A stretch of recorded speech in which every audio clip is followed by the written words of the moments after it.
années chez First Guaranty Financial, Mary Jane s'était forgé une solide réputation de cadre fidèle au poste. Elle n'était ni la première arrivée le matin, ni la dernière partie le soir, mais avec elle, aucun dossier ne restait en souffrance. On la savait méthodique et consciencieuse, et les autres départements se bousculaient pour traiter avec son service, qui obtenait les meilleurs résultats. C'était aussi une chef appréciée et respectée. Elle était toujours à l'écoute des problèmes ou suggestions de ses collaborateurs et fermait les yeux sur leurs absences exceptionnelles. Son naturel affable dissipait les tensions et tous aimaient la côtoyer. On pouvait compter sur la petite équipe de Mary Jane. À l'inverse, le département de gestion du 3e étage s'attirait tous les reproches.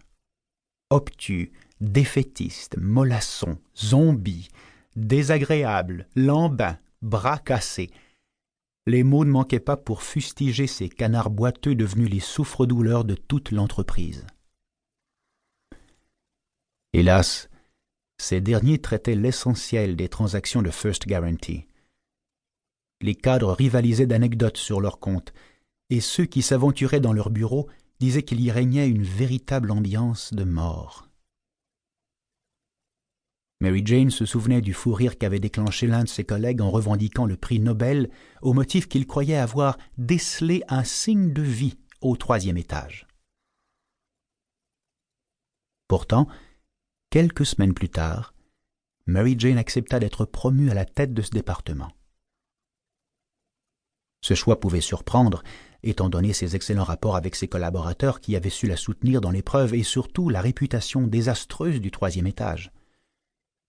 Mais avec les frais d'hospitalisation de Dan à rembourser, cette augmentation de salaire tombait à point nommé.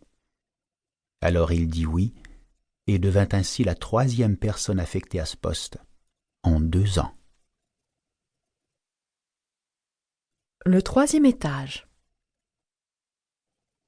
Pendant 5 semaines, elle tâcha de cerner son nouveau travail et ses nouveaux collègues. Bien qu'elle trouvât ces derniers sur le plan humain tout à fait sympathiques, elle constatait que leur réputation était ô combien méritée. Elle avait vu Bob, 5 ans d'ancienneté, laisser sonner 7 fois sa ligne avant de débrancher la prise. Entendu Martha décrire sa façon de traiter ceux qui la brusquaient. Leur dossier se retrouvait accidentellement dernier de la pile. Et trouver, chaque fois qu'elle passait la tête dans la salle de repos, quelqu'un assoupi sur la table. Tous les matins, ou presque, les téléphones sonnaient dans le vide, car les gens arrivaient bien après l'horaire réglementaire. Priés de s'expliquer, ils servaient des excuses plus ou moins fallacieuses.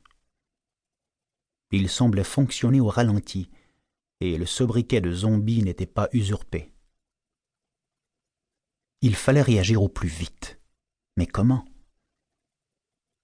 Un soir, après avoir couché les enfants, Mary Jane relut ce qu'elle avait écrit la veille dans son journal intime.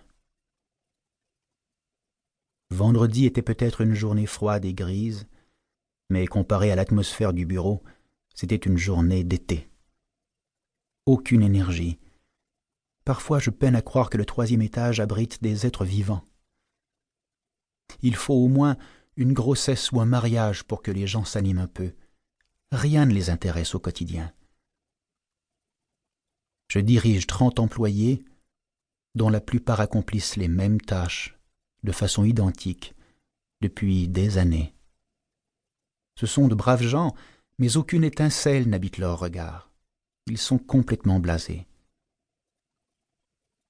Le département s'est peu à peu replié sur un climat si délétère que les nouveaux venus se font immédiatement happer.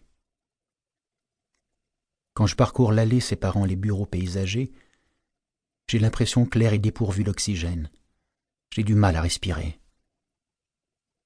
La semaine dernière, j'ai découvert que 4 personnes refusaient d'utiliser le système informatique en place depuis 2 ans. Elles préfèrent, disent-elles, procéder à l'ancienne. Je me demande combien de surprises on me réserve encore. J'imagine que c'est lié à la nature du travail, les opérations répétitives et dépourvues d'intérêt. Mais je refuse d'y voir une fatalité.